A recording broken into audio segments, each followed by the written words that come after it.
Hello everyone and welcome back to the Aristochats podcast. We have episode 3 now. We've actually just released episode 1 and 2, so things are finally getting underway after a pretty extensive wait on getting those released. Turns out it's harder than I thought it would be in terms of like the editing and stuff, but that's cool now. So we're on Spotify, YouTube, a few different other platforms, which I'll probably put in the description to this video, like iHeartRadio and a few others. But I'll have those all listed on the Twitter or wherever you've probably found this. You'll know where it's listed. And anyway, today I'm joined by, as always, Kuriana Hammer. Hello. And Benjamin Gold. How's it going? No guests today, just the three of us. But hopefully next episode we'll have someone on as a guest. How are we doing today? Doing all right. Pretty tired. Yeah, pretty tired. Yeah, you look a bit tired. I just ate, so I'm about to have a nap. Yeah, I could go in there. Maybe in like an hour and a half or something, you can have your little nap. Yeah, we've had a long day of playing Brawl, actually, most of us. Yeah. We're playing pretty good. We're playing pretty hot today. We recorded some sets, so we'll probably put those up at some point. Yeah, I think I'll upload those, put them onto YouTube. I have wanted to do set analysis on that YouTube channel. We'll get to that. I won't analyze these, but I'll put them up just so people can have I don't know if anyone's interested, but seeing sort of what Brawl looks like. Because I know a lot of players playing now just have really no concept of what even remotely high level, because they just never played it. They're like 15 years old. They were barely born when this game came out. So I'll put them up there. A couple of them were, some cool stuff happened. So Ben's getting better. For context, Ben played Brawl a bit casually, whereas it was my first competitive Smash game, which I played for years. So I have to teach him all the really cool stuff, like Ice Climber's Chain Grab and Olimar and lots of fun. Shuttle Loop and Tornado. How are you finding playing Brawl again, Eric? This game, it feels really fluid compared to... For sure. Compared to Ultimate. Yeah. And I think that's probably because of the buffer system. I don't know, it's just really fun. And I'm nostalgic about this game because it was the first game that I started playing competitively back in 2009. And that's how many years ago? That's 13 or something. Yeah, 13 years ago. So going back to my roots, I guess. Really happy about that. You enjoying it and playing it? Yes. You said tentatively. I mean, yes. I am enjoying it. It's better since we kind of have Meta Knight and Ice Climbers and Olimar. We're not playing these characters. And if we were to play this in some kind of competitive, I think we'll get rid of those characters. And so that kind of opens up an avenue for a lot of characters to be more viable than they currently are. I honestly think you could just have two types. If you actually got a following for Brawl, I would have no problem with having just two different rule sets that you use at different events. You have one where you just have maybe some more stages legal or something. You have Meta Knight, Olimar, Icy's legal, and then you have another one where you have maybe just Smashville and you ban those three characters or something. I wouldn't have an issue with that. That'd be kind of interesting, but we'll see if anyone gets sort of interested in Brawl. I'm pretty interested in it at the moment.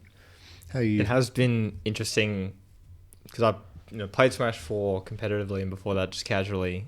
Everyone kind of knows Brawl Meta Knight. You mentioned that, everyone's like, oh, okay, the busted character, But it has been interesting actually playing against him at a decent level. It's funny you mentioned the two rule sets as well, because I'm kind of of two minds where I actually enjoy playing against him a lot. I don't know, it kind of feels like it pushes me to really think and really I have to play. You got to be so precise. Really got to be well. so precise. Yeah. It's just not forgiving at all. Yeah. So I do like that, especially with Brawl. I don't know, just how it feels being fluid and everything, just being neutral and everything and adapting. It's been fun kind of. Well, we were talking earlier today how it feels like Smash, real Smash, where Ultimate, obviously, Smash game and everything, but there's just a lot of aspects missing to it. That kind of feel like they're missing a lot of the time when you're playing the nuance. Well, I don't think it would be incorrect to say that Brawl probably is the most neutral heavy of all the Smash games. So if you really if that's something you enjoy, If that's sort of always been a your big one for me in MO, particular. and it's more so like that as opposed to like I really like being like precise with my combos and having these really long strings, which obviously Brawl's not the game for you. But if you are really into like precise neutral, like every like movement is like super important, then you probably like Brawl. Very rewarding when you get it, basically get the punish, play correctly. Yeah, I think a lot of the criticisms of Brawl are a little bit disingenuous. Like the main one is that it has no combos and that kind of stuff. Like we have been playing and we've been getting like plenty of like combos and stuff like that. The game has combos. It's not melee. You're not going to just zero death people unless you're playing like ice climbers or something. But there are certainly like 2-3 hit combos, maybe even more than that. Depending on one of the things that like compared to melee that it doesn't have, and like Smash 4 and Ultimate, is that it doesn't have kill confirms. For the most part, I can't think of many. It's in the game. They're very situational. They're not like they're at 100. I'll just play for this now. Like there's that's Smash. what I prefer. Smash 4 was grab kill confirm central. Like you got to grab, you kill. Down throw up air or something. Melee is also very much like this. I mean, you just kill them off anything. Yeah. You get a grab or something with like Fox, and then you up air them, or like you up smash them, or whatever. Yeah. Ultimate, less so. Ultimate's good in that respect because I don't think you really should be able to just kill people with a grab. It's a bit silly. I don't mind certain characters having kill throws. That's like fine. But right? the thing in like Smash 4 was that the overwhelming majority of the cast was like, they're at 100. I'm going to like go for a grab now, and I'm going to like kill them with the throw, or it's going to be like down throw up air or something. Yeah. Which half the cast has the same thing. Yeah, which is not very creative. It really makes the game feel stale when it gets to like a last hit scenario because it's just like you know what's going to happen. Yeah, it's either you get it or you don't. You're going to get grabbed by something. Yeah. That's a good point. The last hit situations we've had in Brawl are very interesting to watch because you really you did like who's going to grab who first. It doesn't come down to that. Yeah, it comes like you really have to earn that. What stray hit do you get? Yeah, how because do you get even it? if you do get grabbed because you're like shielding or whatever, and I guess you can say that makes the game more like campy or whatever. But if you like hit someone's shield, you're going to get like grabbed or whatever. But the grabs don't kill. Yeah. So you do still have to like hit people with a move, which means you need to win that neutral interaction. Yeah. Yeah. I agree with that.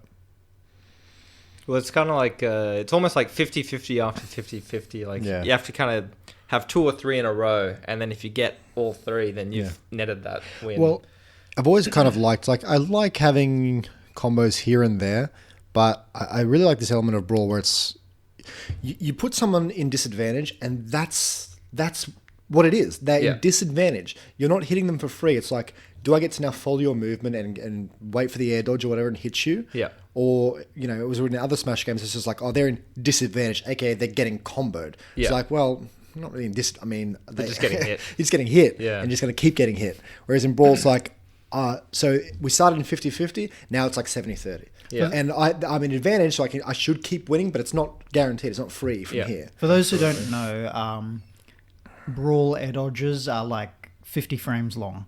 So if you air dodge, you're stuck in that animation for like a second. And that's kind of like where the 50-50 stuff comes from, because you can cancel your hit stun with an air dodge really early compared to like using an attack. It's like frame 13, you can like air dodge. Frame 26, you can use a normal aerial attack. So like that's where this like disadvantage comes from, like reading what your opponent's going to do next. Are they going to attack? Are they going to air dodge? Because you can air dodge into the ground relatively safely. Yeah, laglessly. It doesn't have that big weight after doing it. Yeah, so that's something a lot of people, when looking for a new fighting game or platform fighters in particular, like Rivals or PM, that kind of thing, people always focus too much on advantage state. Like, how can I 0 to 80 the opponent? Can I do this, blah, blah, blah. Where I've always found the defensive side far more interesting. Like, what is the defensive counterplay to this situation? How can you get out of it? Blah, blah, blah. That's another good thing they have in that respect in Brawl is like the DI is so strong. Yeah. Yeah. And So you can be very creative with how you handle a bad situation. Yeah, you end up with a lot of intricacies once you play a few sets against the same person in the same matchup. You're like, if I get hit here in DI this way, they can hit me with this. But if I DI over here, then maybe I will can hit them out of it or something. And it gets pretty interesting. Where in Ultimate, it's whether I DI in or out, I'm still going to get Palutena and Ned for 50 to 60%. Yeah. I'm just further out or further in, and maybe they can follow up with an up air, but you're still the first 5-6 seconds of it is the same no matter what. You haven't actually made a difference. So we have a lot to cover today, but the first thing I wanted to talk about, well, outside of Brawl, I guess, was the invasion of the Aussies in France. Yeah, and to another extent, London as well, because I don't know. Only Strix and J Dizzle was there. Okay. Yeah. So Strix and J Dizzle, and J Dizzle obviously won whatever that event was called. Yeah. I think it was maybe it was Monday a weekly. night something. Yeah. We're beating Fatality twice, Yeah. coming from losers. I think he lost him in winners and then beat him twice in grands. Yes. 3 Also stocking beat, in one of those games as well. Yeah, 3 stocking. It was pretty.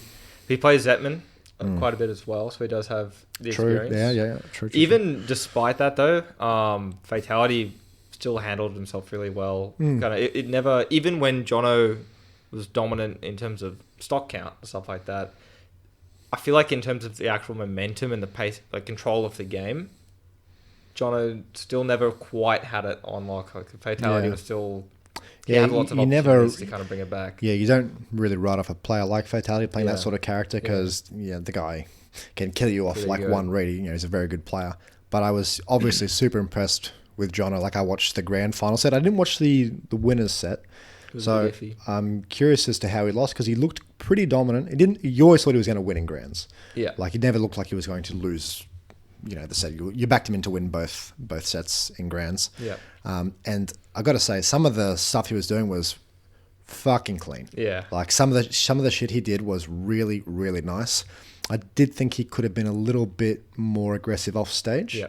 Drop zone nair. Yeah, drop zone nair against Falcon, super effective. But, this guy's the best player in the country, so I'm not going to, don't even play. So he's doing something right. Yeah, but outside of that, the guy was playing really nice. The movement was really good. A lot of good mix-ups, doing all that Jono Young Link stuff. Yep. Also got some other decent wins. I believe he beat Sintro, who was number 1 in Austria. Massive. He beat...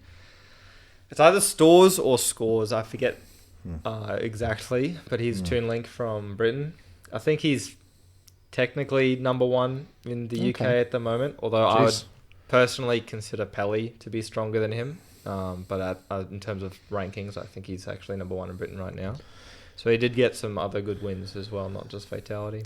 So how did you guys find the invasion? Did you watch many of the sets, and how did you feel like they've done since they went over there? Did they exceed expectations, or? Strix definitely exceeded expectations in London. Yep. But the rest of it, I would say, was pretty on par with how... a little disappointing, to be honest, at Wanted, where they all got 17th, where there was a good shot, at least one of them would make it into top 16. I think in our first episode, though, I think we did predict... I think what I said was, I think one of them might make top 8, and the rest will be 17th. Yeah. So it's slightly off, but pretty close. But I thought it was different. I thought you said 2 of them would make top 17, and then one of them might come 33rd or something. I don't think so. Maybe. Oh yeah, the 33rd rings a bell. Maybe. But they exceeded expectations in that regard. Yeah. But we were all kind of thinking if they managed to top 8 it, then that would be massive. Yeah, because it was pretty stacked. Although one of the top players did drop out. Gluttony. Yeah. That was Razy's first round in 64.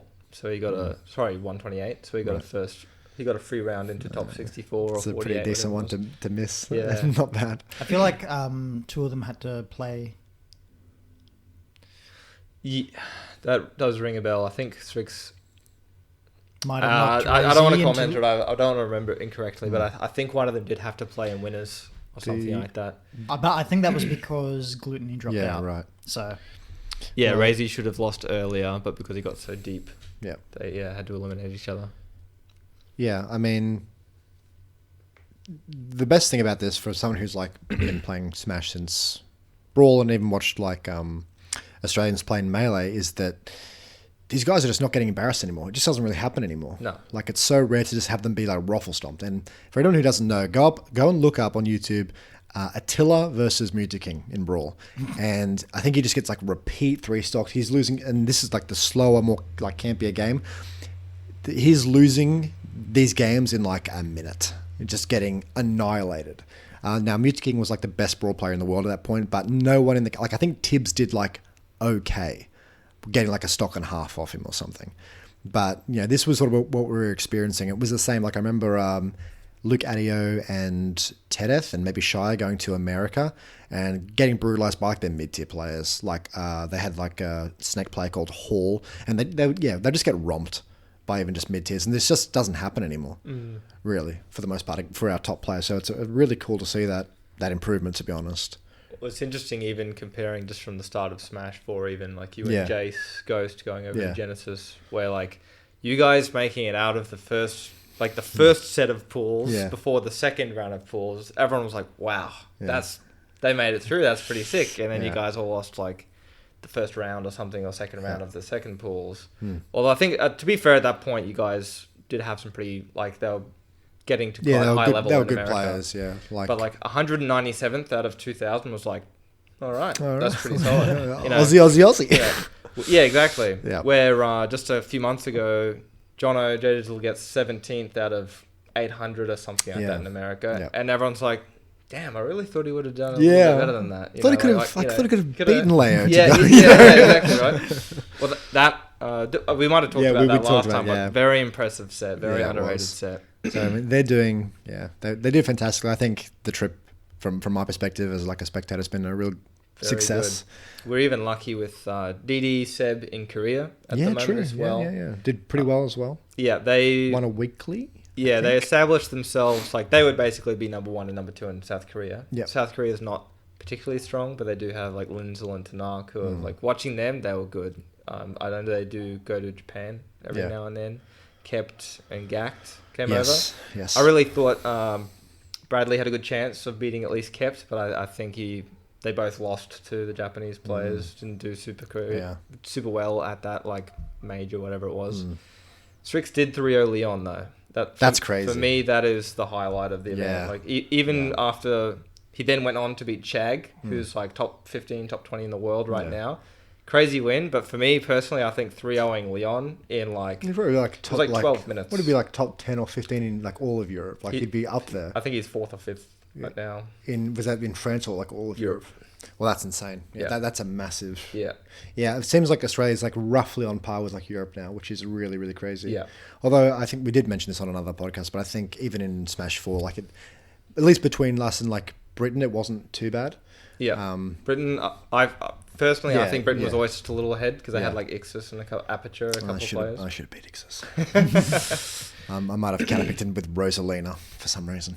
But pretty weird. I think Australia now would definitely be like 4th strongest country, maybe 5th because Spain stepped up a lot as well. Yeah. But we would definitely be top 5 Europe, and like be competitive with them as well. Yeah, it's really really cool to see, to be honest.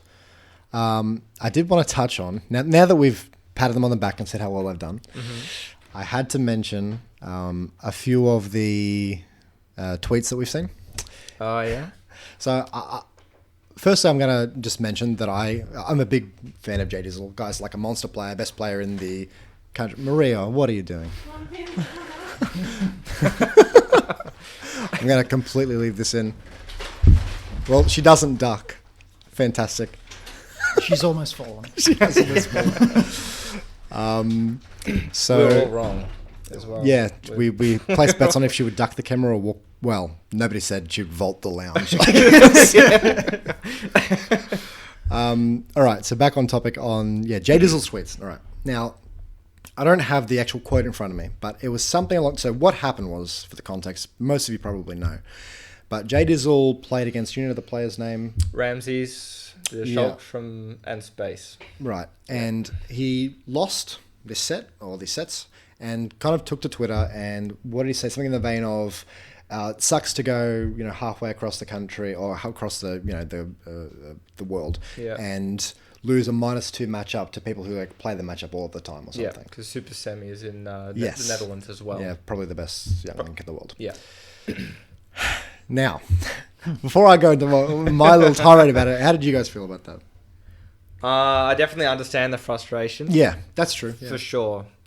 Even myself, when I went to America in 2019, my mental, I guess, with the game wasn't the best at that time, so it was definitely frustrating. Like, oh, okay, I really wanted a good win by the end, especially the first trip. Really wanted a good win to say, hey, I got that, by the end of the trip. Yeah. And then on top of that, I think I tweeted about like wolves and palatinas. It's like, if this is the future of the meta in Australia, like how it is in America right now, I don't think I'd enjoy this game very much, and obviously it's coming from K-Rule as well, so it sucks to suck. Yeah. But, so I did make a tweet like that,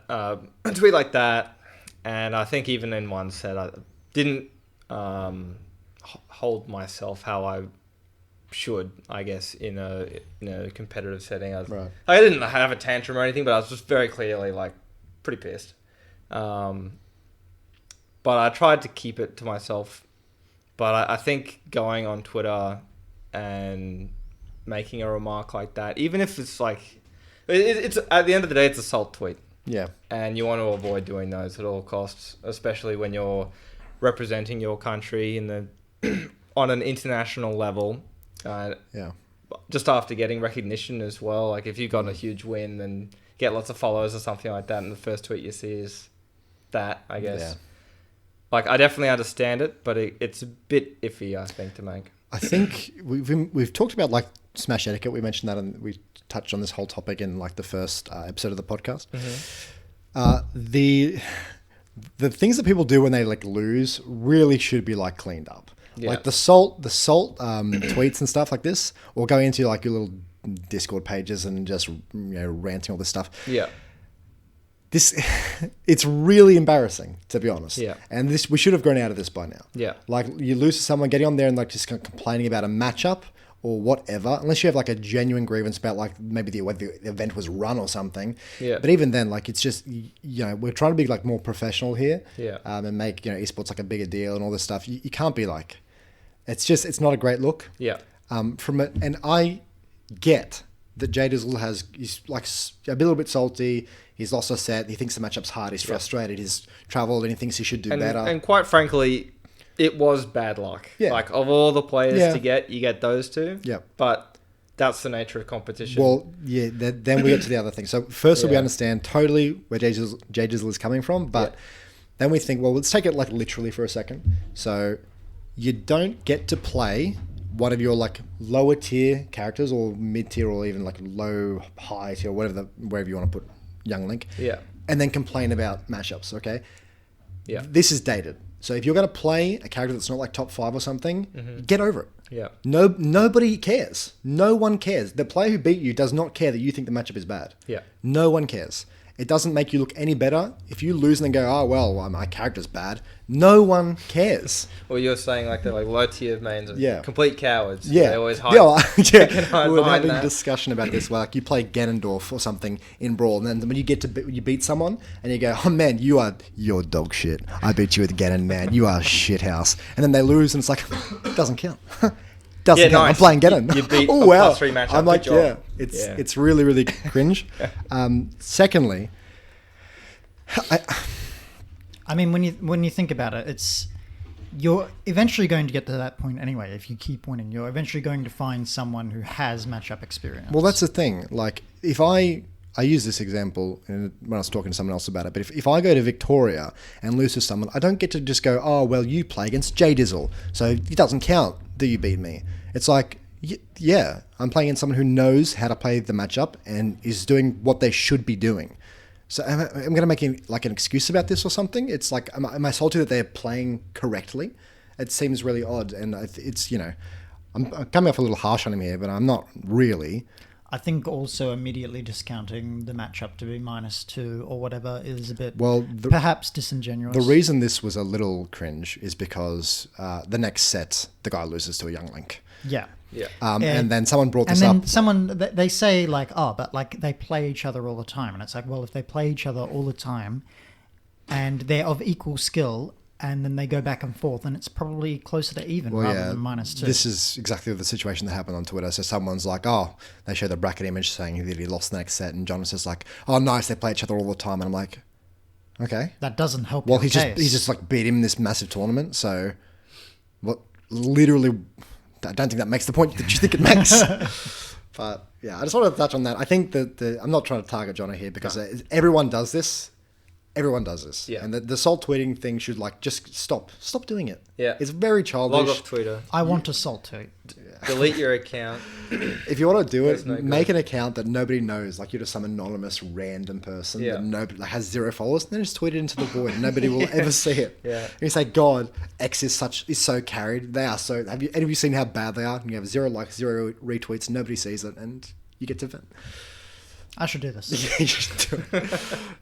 But yeah, I would like to see that kind of gone. It's not very professional. It's pretty cringe. So Yeah. I think people should channel that more into just like talking shit, like mid game or something. I'd like to see that. Wow, you're carried, aren't you? yeah, You know. yeah. So Because I feel like it's not better sportsmanship to wait until the end of the set when you've like lost or something and Yeah. then air all your grievances and have like a sook about it. Yeah. Like do it in the build up to the set. yeah. You know what you say to like whatever the player was he lost to, you go say, oh man, like you play against this really good young link and this is like +2. Like, if you lose to me, you are fucking bad. Yeah. Like you are really dog shit. That's what you do. You set it up. Yeah. And then you actually protect it because you've already set it in advance as well. So when you lose, you're like, huh, nice matchup. That's what you get to do it. That's so overpowered. Yeah, it's option select as they call it. Yeah. But yeah, but to be honest, yeah, great work to all the Aussies. Well the done. ones in Korea and in Europe, they've actually done a really fantastic beating job. Proto as Yes, well. yeah, in Japan. massive. What did you say? Proto's like 3rd in Japan. He's probably number 2, number 3. That's crazy. Like remember we have this like Bam from Smash 4, Bam whatever it was 8 or 7 or something. Yeah. Where QB and Umeki and these guys were like. They were good Japanese players, but they were like 8th, 9th, 10th. Umeki was probably like 20th or something. And they are kind of smurfing us. They're kind of just shitting on us. Yeah. A couple good sets against Umeki. Yeah, Umeki. But this guy You was... took a game off QB, didn't you? No. Waveguard almost beat Umeki, Maybe didn't Ghost. he? So took did a Poppet. game. Poppet almost beat Umeki as well. Yeah.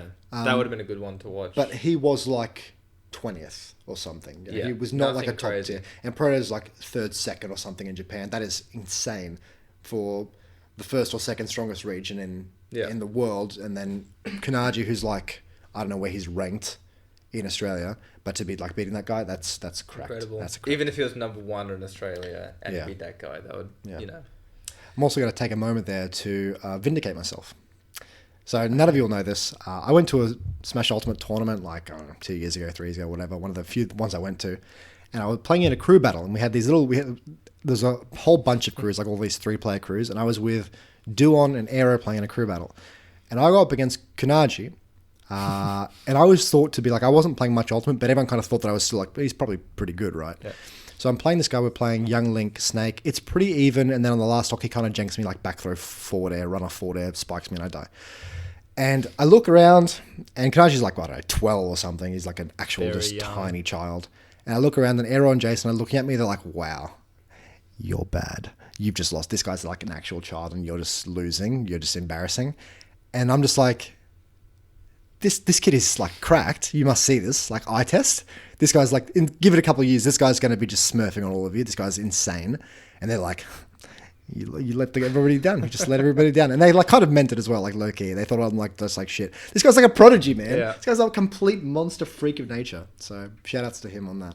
Do you have anything to say for yourself, Eric? Couldn't eye test that this guy was a monster or what? I don't see how this is relevant. That's very relevant. Nobody has the eye test like I do, I've got to say. Water under the bridge. It's just randomly out of nowhere, but is there ever been a player that you thought would become really good that just never did? Sick Nick at the start of Ultimate. There are a few. I mean, like, he did get very good. He beat Ghost. Did he? He beat me. The pre-weekly maybe. before Sunny sat up. So he was, like, on his way. Yeah. And, like, just the first time I saw him play, I don't think I was even playing him. But it's like, this guy is playing Smash. He's got his head screwed on. And you come across people like that every now and then. But then COVID, everything happened. We actually had like Quaxy versus Sick Nick. We had kind of like a new wave of like, in 2 years, these guys will be our top 5. Yeah. You know, they'll be really cracked, maybe sooner. But unfortunately, they all got pretty demotivated, focused on other things when COVID came around. COVID made it tough. But those 3, Sick Nick in particular, were like, they could be something pretty big. You got anyone, Aero? Nope. No? Nope. I can't think of any. I think for me, I know that I've had this thought before, But for me, it's probably like Trunkle. I played this guy when he was very young, and the guy could play Smash, but he never quite developed the patience, maybe, to be a really top level. Maybe just didn't play enough, or maybe just didn't practice hard enough. Pretty Maybe isolated out there. maybe just play good enough character. I don't know. But I thought, oh, this guy will like beat Jason I eventually, or at least it'll be like he'll be going like back and forth with sets. But he never quite got there. Although Lanoon did, Bayonetta carried. Anyone else who springs to mind? Maybe. I know there is someone. Kind of thought Pulse would be really good if he picked up a better character. Oh, yeah. The guy was kind of a smurf. Ganondorf? He played Gandalf in NES. Right. Yeah. He's 1-0 on me. He beat me with Ganondorf, and then I never got the run back. He took a game off me with Ganon, and then I was like, I will now camp you. I'm not going to run into your bullshit anymore. He beat Ignis, actually, Did at the Gold Coast tournament, like the Path to Evo or whatever. Yes. Queensland did very well that event. Yeah. And that was after he hadn't like been played for like a year and a half, and then he just rocked up. I thought Curtin would actually get better. Like, he actually was very good at the end of Smash 4. Yeah. He was very good. He placed like 13th or something at the last band. He was a strong player. But I thought he would be like right up there. Yeah. But I think he was a little bit, probably, didn't try as much Had as other he stuff could have. going on. I think he does. He still does like Smash. Just super busy. Work and life and everything. Well, I mean, even at the start of Ultimate, he fell off, I'm pretty sure.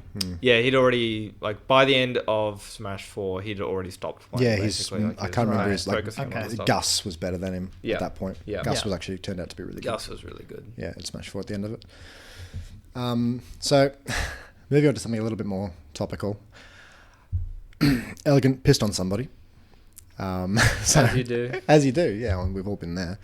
So that's something we're going to have a chat about. And I don't know. To be honest, it's actually just pretty sad. So I've, for those of you who don't know, I'm sure most of you do, but it turns out apparently that Elegant has quite a few History with issues. alcohol. Yeah, quite a few histories with like substance abuse in relation to alcohol, and he becomes quite belligerent or handsy when he's had a bit to drink. And the main story, there's been quite a few twit-longers from different people, but the main one that sort of blew up was that he had this woman who was staying at her parents' house with her after he was removed from a hotel for being sort of belligerent when he was very, very drunk. And then she wakes up later in the night, and she wakes up to him urinating on her. Then obviously she like freaks out. And then what's even more disturbing is that not more disturbing, but equally disturbing is that it took then hours for him to sober up enough to sort of realize even what was going on there. So fun topic for us to discuss here. Come on. What do you got? Man, It's pretty insane. Yeah. Okay. So I feel like if you are someone like Elegant, and you have a problem with alcohol, you should just. Well, I mean, I guess it's hard to say. We should just not drink it. Not drink What it. if you just didn't drink that? But if you're getting to the point where you're pissing on people, Clearly need to get you help. obviously have a problem. Yeah. You can't just be urinating on people, No, or you climbing into their bed and urinating on people and Yeah. being like, I guess that's fine. That violates guest rules. You can't do that. It does. And what kind of gets me is that he's pissed on somebody and then presumably continued to drink and been like, well, this isn't a problem at all. Yeah. What's going on? Yeah. Yeah. Don't piss on people. Don't. Shout out to anyone watching. Remember, don't piss on anybody. Yeah. And we already had the big exodus Yes. of a lot of players Yeah. back in 2020. Which, like there's a lot of different feelings on that and specific people. But it seemed like, for the most part, by and large, like a lot of this stuff was cleared up to a degree. Like, you know that in any community, these little things like this are always going to happen. Like, there's always going to be bad characters and doings. Every community has bad people in it. Every community has people who abuse other people, whether it's sexually, physically, But after emotionally. that 2020 sort of exodus, it seemed like this quietened down a lot. Like, we got rid of the overwhelming majority of people who did this sort of stuff. And to be fair, it's not to excuse it under the sort of the defense of alcohol, but there is I think there's a very significant difference to someone who is like maliciously sort of abusing children under no substances and is doing this sort of repeatedly or whatever, as opposed to someone who is like off their face drunk and still completely in the wrong to do that, but it's not the exact same equivalent, I think. Drunk to the point where you don't remember something is like something that I have never experienced. Yeah. Neither have I. And I don't know how much alcohol you would have to drink to even get to that point. Yeah. Because, I mean, it doesn't excuse anyone's actions, right? Yeah. And it kind of feels to me like a cop-out to be like, oh, well, I didn't remember. Yeah. But you still are accountable for your actions. Absolutely. While you're like, drunk. this is the thing, is like if you get drunk and then you stab someone, you're still murder. You're still going to prison for this. Like you're not just alleviated from any things you do when you are drunk or on drugs or whatever. Yeah. But it is different to someone doing it very, very consciously and maliciously. It is different. How you sort of value the differences, I'm not sure, but they're not exactly the same thing. To be honest, they even established the in Australia, I think in America as well, the sort of the panels, the code of conduct panels as well, trying to, because there's no centralized anything. Yeah. Someone could be banned in Queensland and then they just don't know about it in Victoria or whatever. Well, I think Elegant is banned in Texas now, which is where this event took place. I don't think he lives in Texas. He was visiting for a tournament. I think he's like in SoCal or something like that. Maybe not actually. As far as I know, he's not been banned from any other regions, just Texas. I have a feeling that will probably change at some point. Probably. I would imagine that most tournaments would probably ban him. A lot of different regions. That's the thing, as Ben mentioned. Like there's no sort of centralized, rule set on this sort of stuff. So it's well, I mean, tough. we can't even get a centralized rule set or like whatever in Australia. Yeah. Like we can't we agree on anything. I don't think we do necessarily need one. As idealistic it is, like we did try it. There were definitely some shortcomings with it, but I think honestly there just needs to be more communication. Because in the Oz Smash Senate and stuff like that, people just don't say anything, or that they do 6 months after the case, or even organising something simple as a schedule for majors throughout the year. Yeah. People only say, a date that they're looking at once they've already booked the venue for it, and then someone else says, "Oh, well, I was going to do a major the week after that, and I've already booked my venue too," or so no communication at all. Where people just need to be also accountability as well. Like a lot of people are like, oh, well, they're my friend or blah blah blah. They go easy on them. They don't want to be the one to make the call, and then things get left, they're not dealt with properly. And that's what happened in 2020. Like they weren't new cases. Yeah. They were things from the last 5, 6, 12 years that people had just been sitting on the entire time. And that's kind of like the similar case with Elegant. Like, it was only after she made that twitlonger that other twitlongers came out. Yeah, that is something that you have to be really careful of. So you have this really difficult situation where you want everyone to come forward and tell their stories and talk about everything, but the dogpiling is really dangerous. And here's one thing that happens as well. When one person comes out and talks about like a verified story in an event that happened to them, and shows someone like Elegant in a really bad light, and then maybe someone else does the same thing, and again it's like a verified thing. Then when the third person comes out and talks about something and casts Elegant in a bad light, it doesn't need to be proven anymore. Yeah. Because everyone's like, oh well, we have these two examples of Elegant being just like an awful person, so we don't really require evidence for this third one. We're just going to take that at face value, Right. Which is a real problem, and also just like the mental health aspect. Obviously Elegant is in the wrong here, but having the entire just actually thousands of people probably adding you and talking like all this stuff, making all of these twitlongers about you, it's not great practice. I don't know the best way to resolve that though. I don't think there is a way to resolve it. Yeah, I guess just being careful of it culturally. I don't know. I'm not sure. But that's something I'm definitely always concerned about with this sort of stuff. Yeah. I mean, for sure. I mean, we have kind of like had false allegations in the past with some people. Yeah. It's But for Elegant's case, I mean, I can kind of just...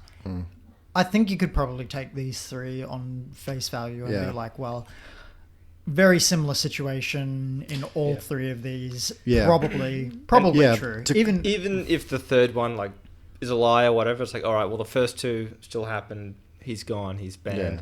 But then, it is at that point just mostly a matter of like try and still be civil about it. I guess like don't don't get the better of yourself.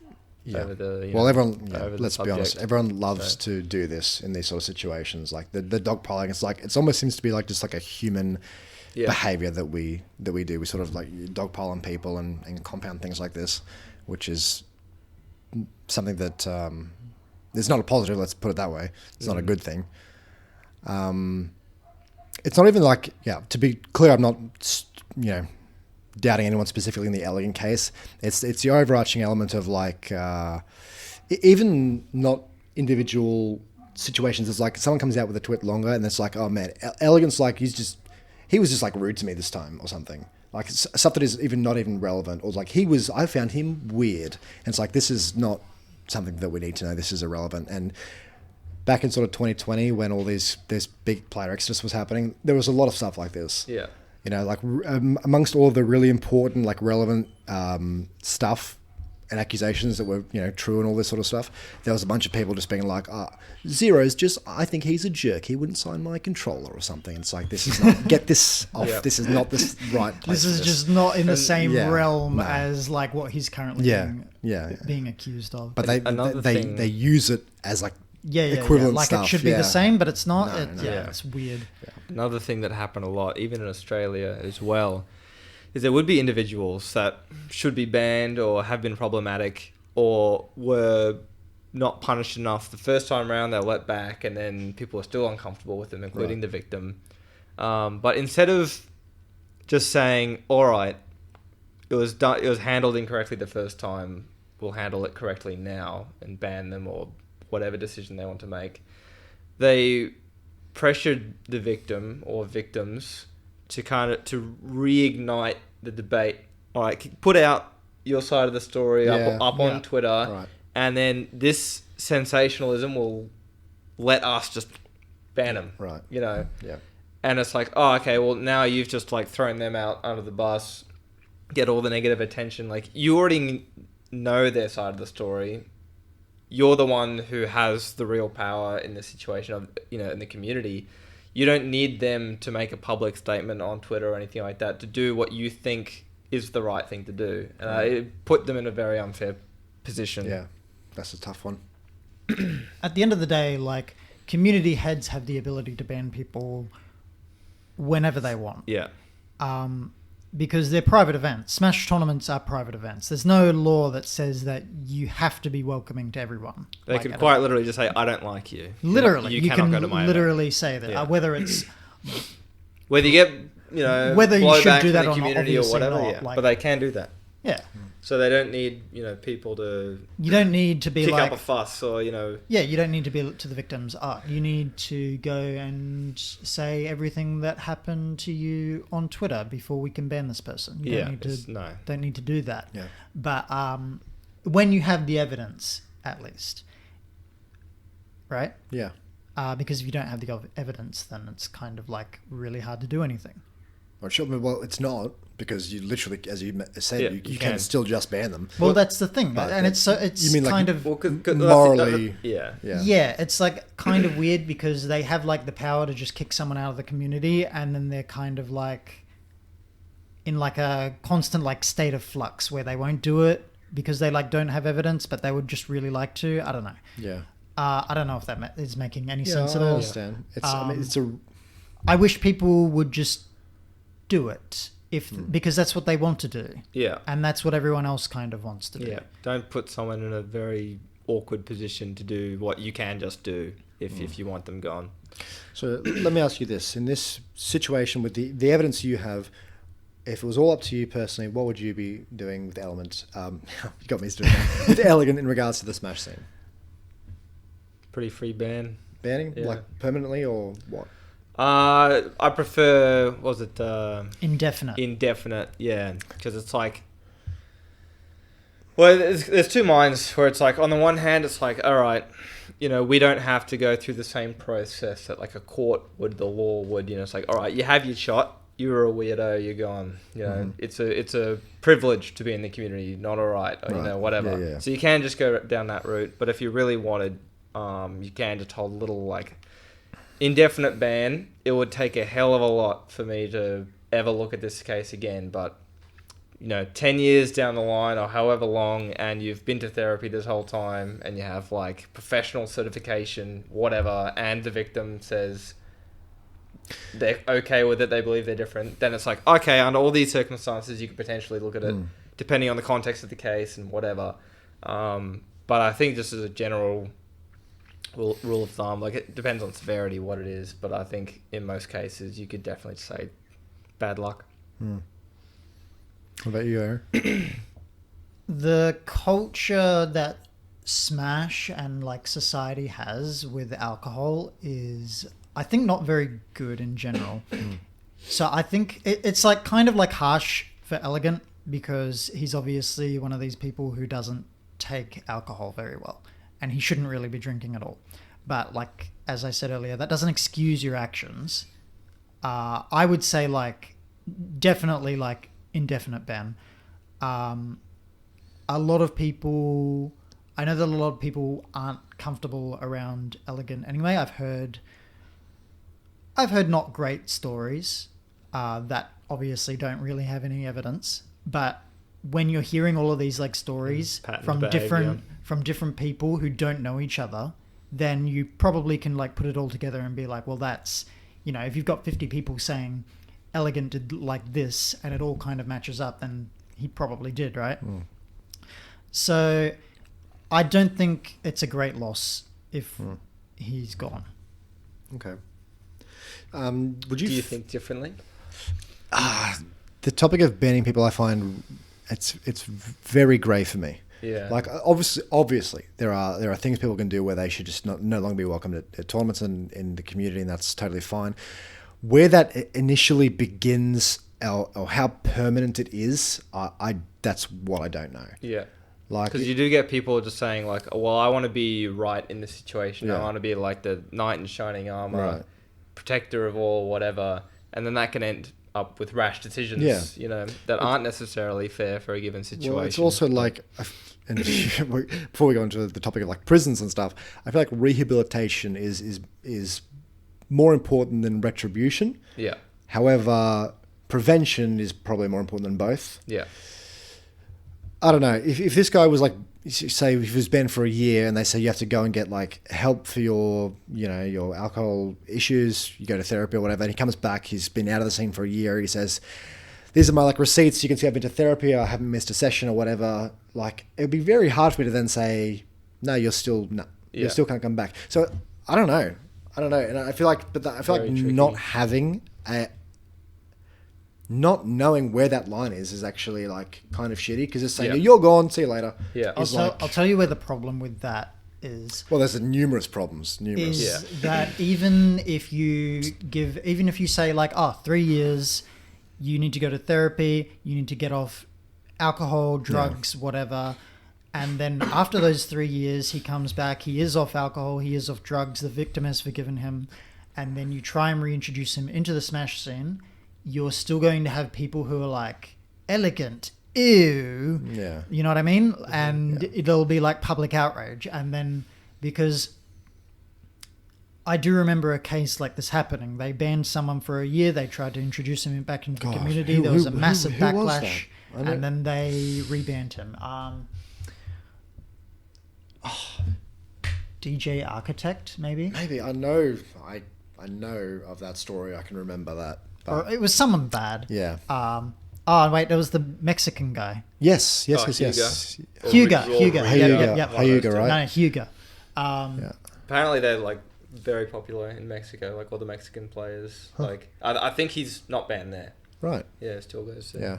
Yeah. Yeah. So after a year, their prerogative, I guess. Anyway. Because they said to him, a year, you'll be banned for a year, and then after that year happened, they unbanned him, and then there was a massive community backlash, and then they rebanned him. Yeah. I do feel like having actual like sentences on it makes more sense than just having it just be done. I think so as well. Yeah. Yeah. I don't know what time that is. Month, year, 5 years. I have no idea. Yeah. I think originally saying to Hugo that you would be banned for a year was unfair. They should have just said indefinite ban or like permanent ban. Like that would have been, made more sense. Yeah. Yeah. Not that I'm defending Hugo, and No. no one here is. Just so we're all aware. Yeah. It's a grey area. Like obviously what the people have done is not grey, but the sentencing and stuff and sort of how you deal with that in your community, it is. It's tough. It's, you know. And also, you know, once you start banning people as well, it's like, what do you have to do to get banned? Yeah. You know, where exactly is that line? Like if you threaten someone, are you gone forever? If you make them uncomfortable, like, you know, it is a whole grey area where the line is not clear. And, you know. Well, I mean, in the Elegant situation, it was really unfair for the girl who he was with because he was blackout drunk. And what are her options? Yeah. Like, he got kicked out of the hotel. Is she going to, just kick him outside? Yeah, Like, so they had been friends before the event, and then I believe he went to Texas. I think they only they were, but for More less than a week or something like that. acquaintances? I think they did not know each other very well. That's not what I heard, but maybe I'm thinking of like someone else because there was a few women who have made like different things about it. The one I read, like they kind of knew each other, but they only like met a few days earlier or something like that. I know one of them, he went to Texas. She was sort of not taking care of him, but they were, you know how when you go to someone else's like Smash thing, they sort of maybe drive you around.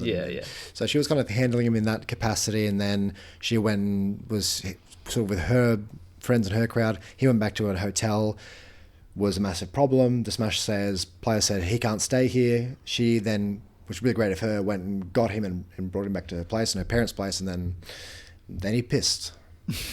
On her. Massive breach of trust. That's an L for him, I gotta say. That is an L. Yeah. Don't do that. No. Don't piss on people. Yeah. But, it's kind of funny that we're talking about this topic now because obviously, for maybe some of you watching will know, ZeRo has released his video today, actually, at the time of recording, basically saying... it was a bit rambly, to be honest. It's kind of nothing, right? Like it's a 10-minute video which is basically says nothing. All that we really know is that Jisoo, I think that's her name, and ZeRo have like both settled out of court, and they're both like happy. They're happy to move on, and they're like, please don't harass one or the other. And I looked at Twitter and I looked in the comments and there's people harassing both sides, and it's like, wow. Well, read. To be honest, like the guy's he can't come back to tournaments, and by the sound of it, he has no desire to do that. So ultimately, just a good resolution, to be honest. Settled out of court. They're both like relatively happy, I guess. I'm happy that both of them are happy. Yeah, and it's great. And that would obviously become a much bigger issue if he was like, now I just start attending tournaments again. How we deal with that, I wouldn't know. But as he doesn't want to do that, good for him, I guess. I don't know. I don't know much about that whole topic. But hopefully, both of them have come out of that okay. Pretty long-winded situation for them, both. Well, I think both of them didn't want to pay any more legal fees. So, I mean, that kind of sucks. Yeah. In like getting a resolution, but it sounds like they got a resolution. Yeah. So, well done. He's married now. I didn't know. Said in the video. Did he? Yep. Married. He apparently started a business outside of Smash. Or outside of gaming that's doing well, so. I saw he had a Tesla. What no Smash does to a motherfucker. Surely it's just like a rental. Surely it doesn't actually. That car that he had in that picture. I guess. Maybe. I don't know. You gotta search the number plate, and license plate, and find out. That's a bit weird. No, I'll like rent a Lamborghini or something, and I'll like take photos of myself outside it and be like my new car. Yeah. Another thing on this whole topic that I wanted to touch on, this is, I guess, where we get into a lot of different opinions on this, is the responsibility of the Smash community as a whole in regards to this sort of culture and these sort of like things that happen, particularly relating to like alcohol abuse and people getting hammered and all of this sort of stuff. Who wants to begin that conversation? Okay, so Super Smash Brothers players, you need to stop basically showing like minors that you are just getting like blackout drunk and then treating that as like it's a good thing, because it's not a good thing to be like encouraging, glorifying, like that, getting like that drunk. Tipsy, sure, whatever, go for it. You don't need to be drinking 10 standard drinks in an hour to enjoy alcohol or association or after parties. You don't need to do all of this. Yeah. And by doing this, you're just being like to the next generation of smashers, those who are like 17 or 16, because these kids are impressionable. Yeah. And what you're doing is being like, well, this is what you should do later. Like when you get to like 18, you should start drinking, you know? And I mean, that's just how... It's a big thing in Australia in general as well. Yeah. Just parents giving them... I mean, this is what I said earlier. Like, it's not just like a Smash thing. It's like a society thing. Like, society glorifies alcohol and like drugs. Yeah, particularly in the West, like Australia, Britain, America, really big culturally. Like to get hammered, way more alcohol than you need. I'll take a slightly different stance, I guess. I mean, you are totally... Listen, everyone listening to this, you really don't care actually what I say. Like, you'll do whatever you want to do. You have a right to get as drunk as you want, but there is like a place for this, and please, like, don't tweet about it. Don't talk to it at tournaments where there are parents, where there are young kids. Keep it to yourself. The thing is, like, the people like have all these crazy experiences where they get hammered or whatever, and then they go into their Discords, they go into their Twitters or whatever, and they just like, they glorify it. They talk about it and all this stuff, and you have all of these like young kids or even, people who aren't that young, hearing about it, and it gets embedded into the Smash scene in like Australia, which is a massive problem. I don't know. Like, people are gonna go to after parties after tournaments, and they're gonna get drunk and all this stuff. I would prefer, but even like the build up, like you go to a major and everyone's like, oh man, the after party's gonna be so I'm gonna get hammered. It's like this is a cultural problem, I think. To be honest, like, this is not a good thing. You are totally glorifying it. You have to, if you want your esports and like your Smash scene and all this to be seen in better light, which I think we started wanting to happen after like 2 years ago in particular, where our community was like at best a joke, at best. We have to take some responsibility in sort of the culture that we perpetuate. Now, obviously, whoever's listening to this, you going out and getting drunk does not, that's not the reason Elegant pisses on someone. But the whole sort of overarching aspect of this stuff that we like glorify is like problematic, I think. Well, I mean, even if you don't, like, there is someone out there who will. Yeah. That's like the thing. Yeah. Like, you're going to have these Smash kids who are like, the Smash community is primarily minors. Yeah.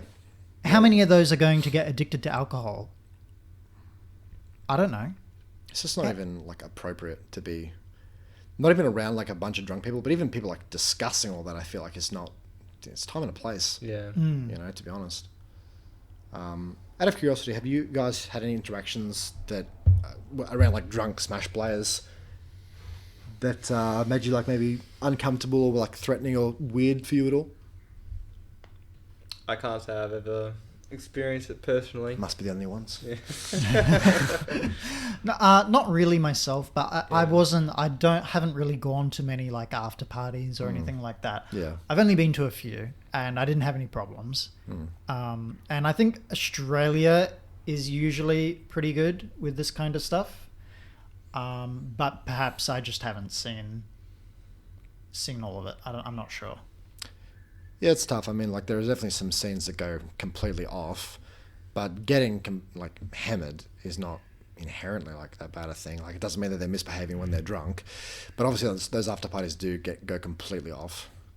To answer my own question, I have been assaulted one time by a drunk Smash player. Nicholas McKenzie, calling you out right now. So for those of you who don't know this story, back 4 or 5 years ago, there was a tournament at GVP Invitational. Also, I'll clarify straight away. I am kidding, mostly. So I went to this GVP Invitational, which is like a tournament in Newcastle that I was invited to, and I went to this tournament, and Big Sick Nick was there. Not actually the one you alluded to before, but he had like the flu at the time, so everyone called him this. And I just knocked extra into losers. He was having a bad day at the event. He got hammered in the nighttime, and then actually walked up to me and slapped me across the face later in the night. I have no idea to this day if it was full force or no force at all. Couldn't tell you. But yeah, That's up to him. yeah, he'll say it was like no force at all. Yeah. That was 5% of my power. You've Yeah. got no idea. But yeah, to be honest, like being serious, yeah, I've had some weird interactions with smashers, but not them being drunk, to be honest. I mean, Yeah, they're bad enough without the Exactly. alcohol. Come on, guys. yeah. You don't need the alcohol as well. well done. Yeah. It's the same sort of topic. Like we've mainly talked about like alcohol, but I take a big side because this conversation is so not fun to have, but the whole culture that we have around like sex as well in the Smash community is pretty much of the same vein, to be honest. All these stories that happened a couple of years ago are no surprise. Like, oh, well, they're nothing new to anyone. Everyone knows about this sort of stuff. But there are things that we do, I think, in our culture as well, in like the Smash scene, that propagate this sort of stuff that we obviously don't do intentionally. But again, if you're trying to really eradicate it from your community, you probably have to, I don't know, do a better job in some of that respects. Things like, for instance, sexualize like tags when you're at a tournament. You go on stream, you're getting ready for a tournament, and you put something like really inappropriate, something like sexual or whatever in your tag.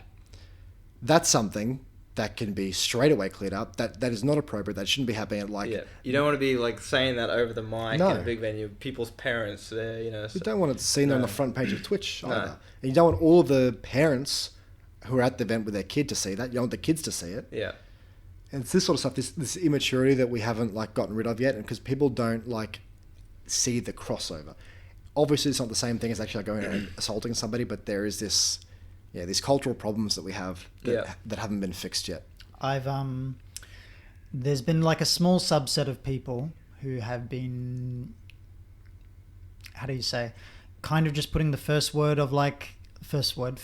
of like a word on the end of replacing the P of pussy. Don't do that. What are you doing? That's so weird and creepy and gross. Stop doing that. Yeah, it shouldn't really be done. No. Why? Like, if you have like your private Discord full of all of your mates who are all 25, like do whatever you want. Yeah, like, sure. But like, I mean, you're like walking into like, I don't know, a Smash tournament, and you're like, oh, the cussy, and you're like talking about like a controller or a chair or something, because both of these start with C. Stop. Please stop it. Oh shit, that's And the gussy, because you went to Guzman Y Gomez. yeah, brilliant. No need. No need. No, there's so much stuff like that. Like Even at Phantom, I don't know much about it myself. I just heard a bit about it, like a couple players. I don't know if it was a joke or whatever, but like rocked up in like a very revealing like maid outfit. Yeah. High, really high up the thighs and stuff like that. Where it's like, what are you doing? Why are you dressed like that in a public space? For most of them, it's like meant to be like a joke, obviously.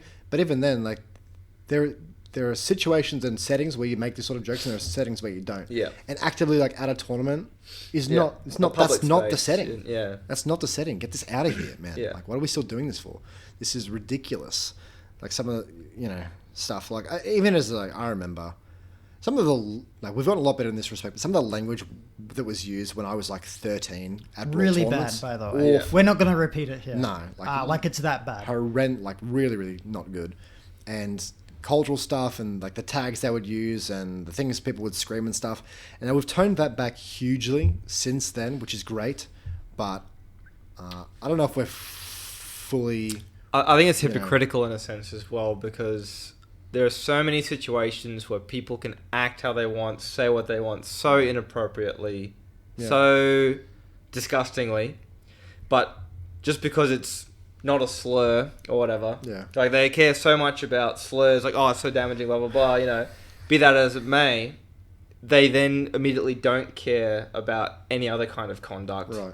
And that, like, I don't know, I find it very hypocritical and just like, oh, okay, so you can, this word is the worst thing you can do, you're banned for 9 months, but then you can do this whole laundry list of terrible behavior, being awful to people, and it's fine just because you've ticked to the, you know, they didn't say that word. They didn't say that word, so it's fair game. Right.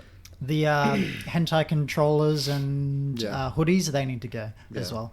So I do feel like that. To be fair, at that point or at this point, I think that's pretty universally. People can like, absolutely, really? But like that was like a thing that people were like the wearing before whatever, 2020. Like people were wearing these things, and I feel like recently I saw one as well when I went to a tournament or something. I don't remember. It's still around occasionally, and it shouldn't be. These should not be in our community. Yeah, in the same way you have like simple codes of conduct for everything you do. Like even if we sort of got, I don't know, maybe it's sort of too much, but like an actual specific list of like rules that you just adhere to. Like you don't wear any apparel that's like sexualized or offensive or whatever, and the TO can just say, to be honest, what they consider to be offensive or appropriate. Yeah. Like words if you want even, and maybe you can have your like 18 plus events maybe. You know, and stuff like that. You have your alcohol events and stuff like this, because sometimes it is fun. You muck around, you tell some sexual jokes, you have a few drinks, and it's good.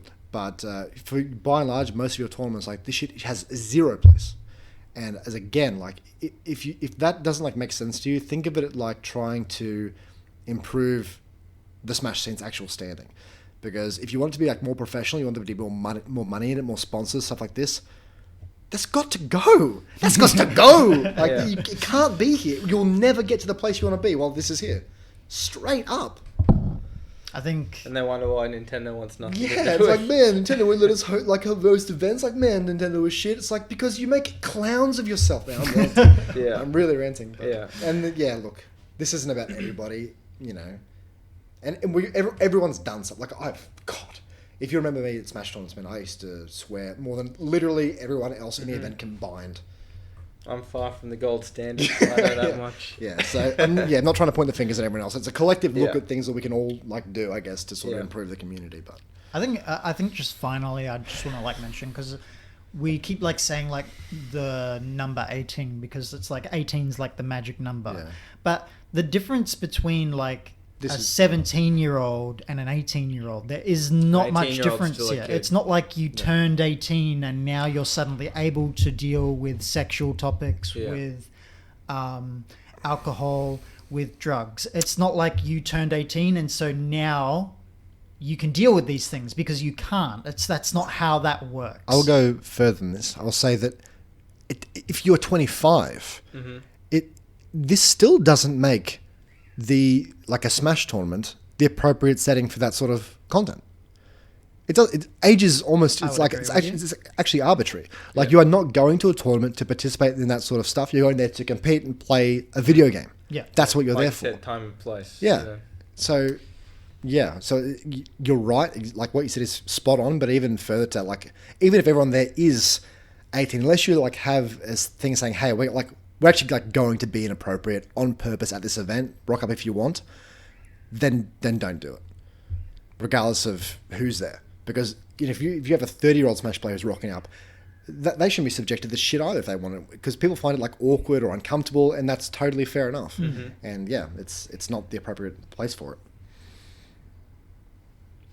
I guess like my main, not really a gripe per se, but I'm not really big on, like, this rule, that rule, everything has to be to a T, how it's written, blah, blah, blah. Yeah. Or like nanny state, kind of like when events were like, you can now no longer drink any alcohol at an event where a minor is, where it's like, I get the point of that, but at the end of the day, like, I'm just more of the mind, like, just don't be stupid. Don't be stupid yourself, and if you see someone else being stupid, then say something, kick them out, blah, blah, blah. Like, I think it's much more solvable if people are just accountable and hold each other accountable. Yeah. And to say, hey, just be a normal person, you know, and call it out where you see it, fix it where you see it. TOs, it's like if your friend has done something fucked up, then you got to ban them, you know, or deal with it appropriately. Don't just say, oh, yeah, but I don't, you know, they're my friend, I don't want to do it like that. It's a tough gig, but... It falls apart very quickly when people just aren't a lot of it comes down to, like, the leadership qualities of TOs, to be honest. And it's tough because it's a hard thing to go up to someone and tell them to knock it off or leave or whatever and enforce this stuff. But if you're going to be a TO, this is something you've got to get accustomed to doing. Yeah. And it does require like strong leadership where you're like, hey, that behavior is not on. I'll give you like a warning. Don't do that again, or you're gone. I'll ban you. Yeah. Straight up, you know. So yeah, hopefully, I think like TOs have gotten better at that, but they can probably even be even stricter on it. I don't know. For sure. Man. Yeah, fun topic. Yeah, that one. But I did have some stuff on that like I wanted to vent and there's pretty relevant right now. Yeah, in particular. People always make this stuff black and white, but there's so much context and cultural. You just stuff want it to behind be black and white. Yeah, so, you know, you so want you to know, don't like, have hey, any guilt or anything about it, exactly, or you know, yeah. have I handled this situation? No. Yeah, like, It would be I'm nice doing the if right it was thing, black and you know. white. Yeah. It would Very be nice. Yeah. Oh, have I been inappropriate at Smash tournaments? No, it's Hyuga. He's the only one. It's only him. Yeah. Yeah, but it's good to hear that like at least the three of us haven't had any like really weird run-ins with any Smash players. No. Oh, and I have some weird We've had ones, weird runs. We've definitely had weird. Yeah, well, for sure. But just not Yeah. at if you're after parties, yeah. alcohol related. No, But all you my- definitely have your fair lot. all my after party experiences have been pretty good. Lost a couple of money matches to drunk players, which that Always hurt the sucks. pride. Yeah, Embarrassing. Yeah. Pac-Man. What do you want? think It's Smash 4. We both lost to him in a row, actually. Vine Green, was it? Yeah. Yeah. Awful. That was rough. I think I was playing Falcon or something, maybe. I don't know. It doesn't count. It doesn't count. You Doesn't- both doesn't- lost to Vine Green. Yep. Yeah, well, I placed like 7th of the tournament. What did you do? I don't remember. Maybe I didn't actually. Maybe I placed like 33rd. I'm not sure which BAM it was. Yeah, you got 33rd of that. Whatever. No, either he placed, whatever. Whereabouts are we even up to? Oh, doing pretty well. Decent time. Yeah, not bad. I don't think... Actually, I see, Aero, you're doing a whole bunch of writing a little bit earlier today. I was. So, yeah. Would you like to move on to that? Well, yeah, so for a little backstory here, Ben and I went down for breakfast this morning prior to the podcast. And I'm like, oh, Aero, Ben's ordered a big breakfast. So you should come down, hang out. He's going to be here for like half an hour. Yeah.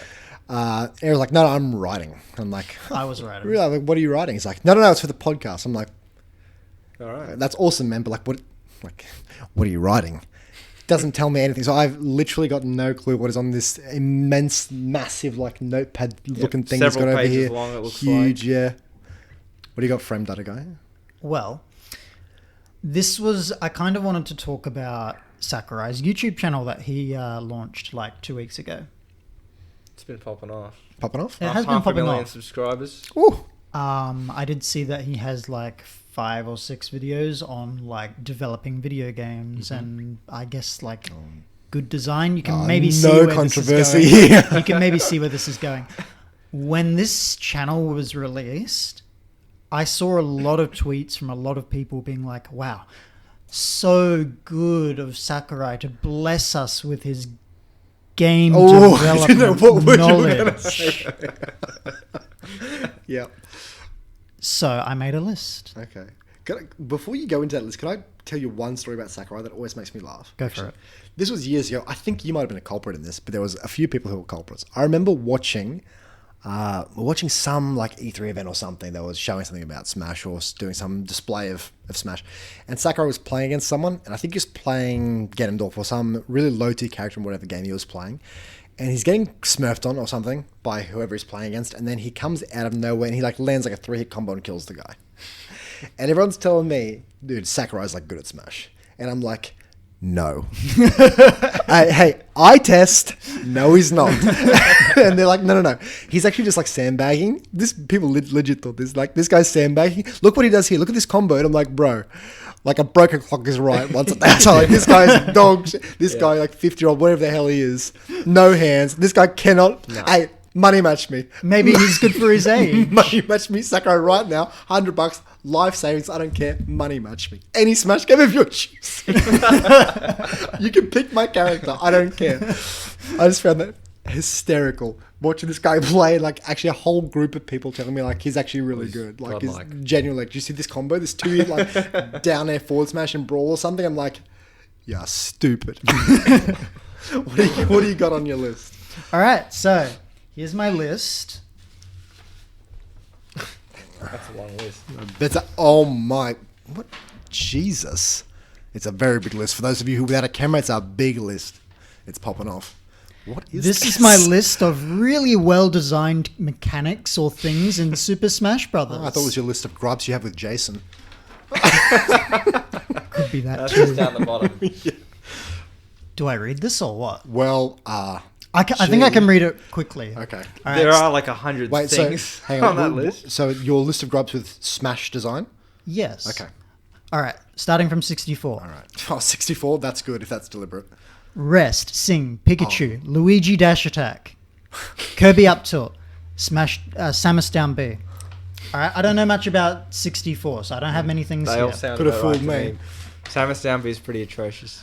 Melee, Rest, Rollout, Rising Pound, Sing, Luigi Dash Attack, Luigi Down Angle Forward Tilt, Mario Down Angle Forward Tilt, Peach Down Smash, Kirby's Throws, Kirby's Side B, Kirby as a character, Wobbling, Game & Watch Shield, Game & Watch L Cancelling, Sheik Down B, Sheik Forward Air, Roy Dash Attack, Roy Side B. To be fair, I don't think wobbling's intentional. Probably not. Right. No, that's fair. I mean, I'm sure you could be like a lot of things. Well, I here was, that I aren't, was, I was like, oh, intentional, right? wobbling will be on this, and I'm like, oh, well, it's not really game design. It's just like a fault of I guess play it's like testing or something. It's a fault in making the game, but it's not the design per se. Fair enough. Can I take a wild guess that Rest and Luigi's Dash Attack are going to be in every game? No, Isn't- I'll tell you why. Because Okay. Luigi's Dash Attack is actually only on here because it's missing a hitbox on the end of it. Oh, that's right, it is. I forgot about that. But that's only in Melee and 64, and they added it back in Brawl. Right, okay. And then So he was it's just no top longer, tier. and now So it it's was always and now meant to it's be a- there. Yeah, it was always meant to be there. That's It interesting. was just like glitched. Yeah. And there's going to be like Luigi down angle forward tilt. This only is here Mario down angle forward tilt because it has like one set knockback. Yeah. For whatever reason. So I mean, there's a lot of things here, and you'll probably be like, "Why have you put that on the Well, list?" But there is like a reason. Did you put on Yeah. Game & Watch L cancelling and Melee? Yes. All right. And his shield. Yeah, and a shield because it doesn't cover him entirely Also, for whatever reason. does Jigglypuff die Melee if she gets the shield broken? Yeah. Yeah, Every but, game. That's great. Smash 4 as well, but 64. But that maybe it wasn't intentional in 64, but it was probably intentional after. Bad design. Probably bad design. Probably bad design. Probably bad design. Probably bad design. But like it. this is not a comprehensive list. By the way. No, it's this not. is a That's a ridiculous shorthand. list, but it's still Gee, there's so many more I other can, things. I can pick a few that'll be on there for the next couple of games, I gotta say. All right. Roy in general, crouch cancelling, ledge mechanics, and because I forgot about some things, I have some more melee stuff over here. Mewtwo confusion, chain grabs, meteor cancelling, Fox shine, Falco shine, Bowser, battlefield ledges, the C-stick, Fox up smash, Marth grab, Yoshi's grab, or at least his dash grab Poor in Yoshi. particular. Falcon knee as well, having a sweet spot It's like a third of the sick. state. Nah. All right, let's move on. Lamest character ever. Let's move on to Brawl. Sing, Rest, Rollout, Ice Climbers, Infinite Chain Grab. The rest, What kind of rest wobble? is terrible. Rest is terrible in this game. Still- doesn't Still, kill. I mean, It doesn't kill. You'll die every time you use it. It's awful. well, badly designed then. Yeah. There you go. Pokemon trainers not being able to switch while airborne, really weird. Probably not a great design. Pokemon trainer super effective mechanic. That's awful. Pokemon trainer that's bad. stamina mechanic. That's bad. Sheik forward tilt. Sheik down B. Wario waft. Lucario's aura. Meta Knight's shuttle loop. Zelda's Din's fire. Zelda's down tilt. Zelda's grab. Zelda's forward smash. Luigi down angle forward tilt because it still does that in this game. Chain grabs, including but not limited to DDD above characters that have 87 weight. DDD's infinites. Pikachu, Falco, Wario, Lucario, Marth's grab infinite on Lucas and Ness. Ivysaur down smash. Mr. Game & Watch's everything. Olimar's everything. Snake frame 1 grenades. Captain Falcon pivot grab. Sonic's entire visual design. RCO lag. The C-stick. Sakurai's pretty good at what he does then. Stale move negation. Tripping. Berry mechanics. Grab releases. The ledge mechanics. Zero Suit Samus getting items because she spawned into the game. And meteor cancelling. C-stick down, fast forward as well. Yeah. Smash 4. Zero Suit Samus's grab. Zero Suit Samus's flip jump. Sing, rest, roll out. Luigi down B. Luigi grab. Luigi down B. It's good. It's fun. I like it. It's funny. I like it. It's a funny move. Bowser's pivot grab. Bowser's up throw. DK Ding Dong. Little Mac as a character. Bayonetta as a character. Cloud as a character. Ryu as a character. Corrin as a character. Zelda down B. Rosalinda and Luma. Bowser Jr. Clown Cannon. Game & Watch down throw. Robin Arcfire. Rob Gyro. Ness PK Fire. Ness back throw. Sonic. Me Brawler, the small one. Me Gunner. Bomb drop. Me Sword Spider, MK Ladder, Lucario Aura, Early DI Systems, Rage, Untechable Real Animation, Lucas Forward Air, Corrin. Two framing. They should bring back framing. vectoring. Mewtwo Air Dodge, thank you for reminding me about two framing. Do you have Game & Watch's hammer? No, I don't. That's bad. That is bad. The C-Stick, Berry Mechanics, RCO Lag, Dunk Hunt Can coming out on frame 1, Monado Arts. And obviously I started to run out. Got no paper left, got to use the backside. Yeah. Could honestly use the backside. Yeah. Ultimate, and I also got started getting lazy here because I was running out of time because Ben was finishing his big breakfast. Big Ben Gold, big breakfast. Luigi, Little Mac, Sing, Rest, Roll Out, PK Fire from Ness, Monado Arts because he can use Shield when he's in a combo. Waft. Did I put Waft in? Should've. Whatever, who cares? I said it somewhere in this thing. Rob, Pokemon trainers, Switch being tied to his animation. Every mechanic where you like take damage and then you get like ridiculously jacked. Yeah. When all these DLC characters, Palutena, Ice Climbers, Eichner, or at least previously, still probably now though. Pikachu back air. Oh god. Yeah. Buffering mechanic, power shielding mechanic, the short hop macro, RCO lag, berry mechanic, C sticks. Can't dash through people. Can't dash through people. What a Trumping because they made it literally worthless. So what's the point in putting it into the game? True. All DLC. Specifically, Hero, Min, Kazuya, and Steve. Yeah. Yeah. Yeah. And Banjo. And so that's my list. Quite the... Well, I was going to say it's Well, quite and by list, I mean not even a I comprehensive was going to list. say quite the comprehensive list, but it's not at all. Why Sakurai is perhaps not the genius game designer that everyone thinks he is. Well, They're all the interns doing. yeah. All of Well, those. see, the thing is, Sakurai claimed that he made 64 and Melee by himself. Fake. And maybe Brawl by himself. And I think a lot of these problems have come from copy pasting a lot of stuff, Right. which is like kind of fair. Yeah. But there's a lot of things on that list, and that's only scratching the surface in the grand scheme of things, I think. Yeah, for sure. If I asked you for the worst designed things across the entire Smash franchise, what comes to mind? The worst design. Whatever, name as many as you want. The first couple of things that come to mind for you. I will say don't mention like exploits. So even Ice Climbers wobbling or chain grab, I don't think it's maybe not fair to put those on there. Well, I mean, you should be able to figure out the Brawl Ice Climber chain grab when you're playtesting. To be fair, you should figure that out. But all right, he's really good though. He's really good at Smash. Just bear that in mind. He's pretty cracked. Yeah, he's crazy. You should see his Ganondorf. I mean, heck, it would have to be on this list somewhere, right? Something I really hate in the recent games in particular is the regrab lockout. Yeah, that's probably pretty bad. I don't like that. Yeah, Because they fixed the problem with chain grabs, which is that they have base knockback and like no growth. That was the problem with chain grabs, not that you could grab them again. And then they basically eliminated that across the board. And then they put in that extra rule that then made any actual combos impossible to make. the really bad one is like you throw them, you then get another partial read, you Yeah. try to grab them Yeah. again, and it just doesn't Doesn't work. work. Yeah. It's not a chain grab. You're just like, oh, you've spot dodged. I read you, and then you grab them again. Yeah, and it just or your doesn't neutral work. tech in front of me, grab. Yeah. Oh. Whatever. What was the question again? Worst mechanics. Yeah, the absolute worst ones that come to your mind across the franchise. Maybe it's Berry.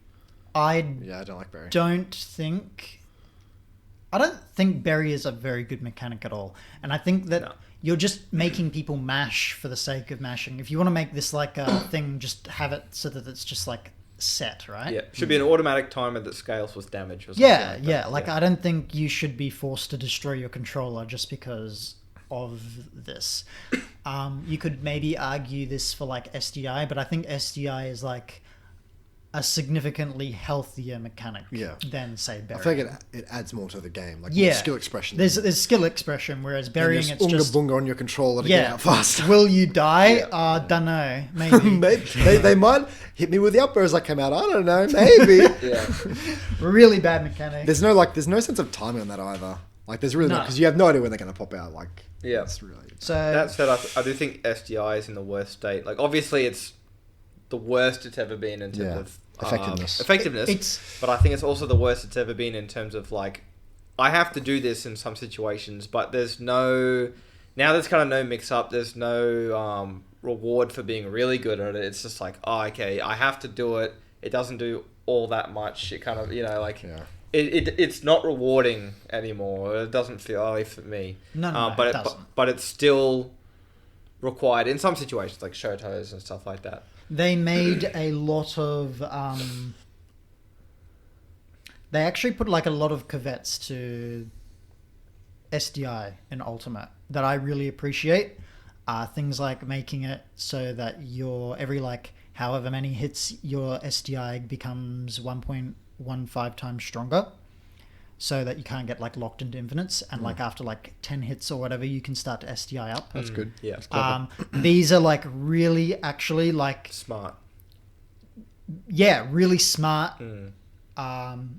designs for SDI, and it's really a shame that Sakurai, like, I think Sakurai is like great guy. Maybe not the game design god that people thinks he is, but like that was like a smart decision that he or someone on his team made. Yeah. And I wish he paid more attention to the game in that respect, like making mechanics like that. Yeah. I'd say there are 3 things that I can think were really bad decisions for Smash, I guess, in the direction of the series, competitively or just in terms of how the game plays. Removing pratfalls out of Shield from platforms and ledges. I think it's really interesting. It just resets the situation. It makes the pressure... Well, it both resets it, but it's also like just more rewarding. Like, if you want to knock them off the platform, then they should jump ahead of time or whatever. Or instead, like, if they're stuck in the corner, you hit their shield, they just grab you or something like that. Especially playing the game casually, that was always just such a Smash thing of just falling off the platform like that out of shield. Running through the opponent as well in Ultimate, complete disaster. That's all. It's don't get me started on that one. It just completely removes an entire dimension yes. of overshooting through them or undershooting them or whatever. The whole like, obviously we all know it got removed because like Ness, run through them, turn around, grab, back throw, dead at 80 or I whatever. hate when they use skill to beat me. Yeah. Man, that's the worst. When they use like their Where abilities it's and like, skill. okay, obviously that's dumb. If you really want, you can tune down Ness's back throw, I guess. But really, just don't get grabbed there. That's Maybe what don't they sit want and to shield do. the entire time he's like Yeah. running through you and then pivot grabbing you. Maybe. It was a really good option just in neutral. It was a really good option out of the corner. If someone's ledge trapping you, the last thing they think you'll do is just run through them. They're going to think, are you going to jump? Are you going to hit them? Which is now the 2 options that you're forced with in Ultimate, and it makes it a lot more 2-dimensional. And the last mechanic is 2-framing. Two-frame is terrible. Really terrible. bad mechanic. We're actually discussing this today, and the fact that how do you explain it? The risk reward is like it's always optimal to just go for it. Yeah. And it's not interactive whatsoever. There's no real skill to hitting it. It's just It's like just chance. It is literally chance. And there's no real skill to avoiding it either. You just recover and like, I got 2 frames, and now to up B again. Or maybe I'm dead off the 2 frame, I don't know. Well- or maybe I'm just recovering again. Oh, they hit me again. I'll do it again. This is there's a couple of things that are similar to this in Super Smash Brothers. One of those is meteor cancelling, which I mentioned twice. This doesn't add anything to the game. It just means that you go off stage, you meteor someone, and they might live, which is just like you're just I don't mind it.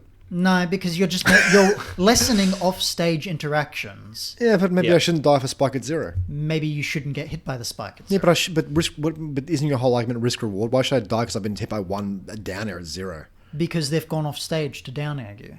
So? What do you mean, so? I shouldn't die at 0. Well, at that point, it's more the dare shouldn't kill at 0. Like, just don't have it so... Well, yeah, there aren't any down airs that kill at 0. Yeah. That isn't like Ganondorf's, maybe. I think Master's really strong in Brawl. I don't know about... I don't think it doesn't kill I at think 0. you can meteor cancel it. I would much rather reward interactivity off stage and edge guarding than just sitting on the corner and then just throw out a down smash or something and just hope it works. I agree. I feel like that the developers also thought like meteor cancelling wasn't a good mechanic for that reason, and that's why it doesn't exist anymore. Meteor cancelling. The main problem with meteor cancelling I have is like, if you have landed a move, you should be rewarded for landing the move. Like, you shouldn't be reversaled or just have it just like, why does this move exist? Why does this move spike if they can immediately just cancel it? Or in Brawl, it's like 25 frames or whatever. It depends on the character. It depends on the character. I feel like if you just had it so just that seems it very only works to a certain percent. Like past You could do that post as well. 50, Yeah, you something can't like that, meteor sure. cancel. Yeah. So you don't die at like 20 if you get hit by down. Yeah. Because the problem... Much better than the issue, camera line mechanic in Ultimate. That's for sure. Oh yeah, I forgot about that one. That's awful. The issue that you have if you die at 0 actually is that you're actually kind of disincentivized to go off stage if you're ever at low percent. So this guy's at 120, he's off stage, I'm at 0, I want to gimp him anyway. I go off stage, I mess up a little bit, I'm dead at 0. Yeah. So now I don't want to go off stage, so I'm going to sit there and be a pussy on the stage instead. But yeah, I think a pretty easy fix for that would just be, you can meteor cancel up to like 50% or whatever. Yeah, probably. Yeah. I think that makes sense. Well, anything could be better than what it was. And, What it is, yeah. one other thing is like a lot of down tilts trip people. Yes. This is so bad, and I'll tell you why it's so bad. There's nothing added here. It's just, you down tilted them. There's a 40% chance that you can now get a better punish than you could have had. I don't mind it. No, it's dog shit. I don't mind it. It's bad. I don't mind it, to be honest. Why? Because you get to like react, and reacting is fun. Because when you're really good, it's like you down tilt them and it doesn't trip, so you're like, oh, I'm not going to do it. But if you like are autopiloting and it doesn't trip them, then you go for your grab anyway, and then you get hit. So you got to be switched on. You got to be reacting fast and paying attention. You can't brain dead sort of just play out your combo like you always would. It just has to be done right. Like if it's like Donkey Kong where you down tilt 3 times in a row, you have a 60% chance or whatever of tripping each time. Yeah. And then I'm just gonna like 9-wind you. Well, at I would. 20 Yes. for it, you know? I would have less of a problem if it was just, you down tilted them, there's a 100% chance that they trip, and then you get like a tech chase situation off that. It also depends what the reward is. Yeah. So the thing is in Brawl, right, if Meta Knight down tilts you and he gets the trip and he reacts well, he grabs you and he down throws you, and it's like, okay, well, he's in advantage now. He might get another grab or a dash attack maybe, but this is not the worst thing ever by any stretch. Whereas, it's not the worst thing. It's just something that I have like a grievance with. I mean, but there could be like other, but on, suddenly this is very bad if you trip, he reacts to it and he gets some obscenely massive punish that he wouldn't normally get. Yeah. Then it's like, that's the whole context of why that's bad changes drastically. The thing is, like, if you get like a trip with like a down tilt or something, you're generally going to get like a forward smash or something because trip does that. Never happens in like Brawl or probably even Smash 4. You'll just get a grab or like a tilt. But in Ult, I think you can maybe do more damaging punishes off those. I think Smash 4 for sure, but I don't remember which moves trip. All I know is that there's a bunch of moves that have like 40% trip rates, and it's just because they were like, let's copy and paste this and this and this and change the angles a bit. So you've got things like Marth's down tilt, which has like a 40% trip rate, but since it launches people into the air, it can never trip. brilliant. You'd have to say that's good design, wouldn't you? You'd have to say. Yeah. Pretty genius. Yeah. You should see his Ganondorf. It's going to be my catchphrase. Every time there's some really bad... next time Ice Climber's just wobbling me to death, you should see this guy's Ganondorf. Honestly. Insane. Well, since we're always ragging on Smash, to end the episode, how about the most fluid characters, the best designed characters across the Smash franchise for you? Marth. I think... What game? Not Melee, honestly. Yeah, I've always found it a bit clunky in Melee. But I mean, it's completely different from Smash 4 to Brawl. So what Marth are we talking about? Probably Brawl, to be honest. Brawl Marth is clean. Brawl Marth in Brawl feels...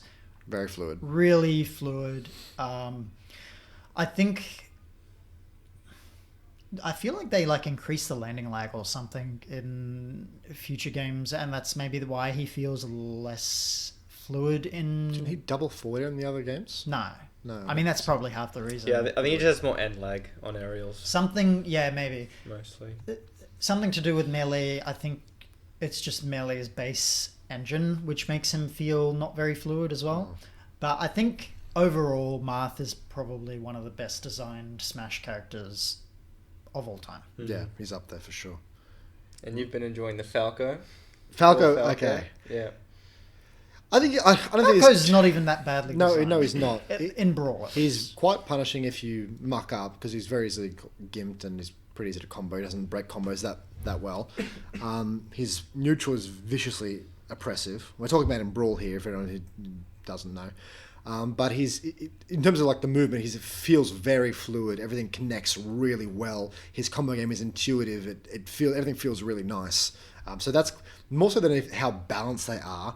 I'm sort of factoring in how they just feel and how intuitive their combo game is and all this sort of stuff. So I would say for me, Brawl Marth, Brawl Falco, Brawl Meta Knight are all up there.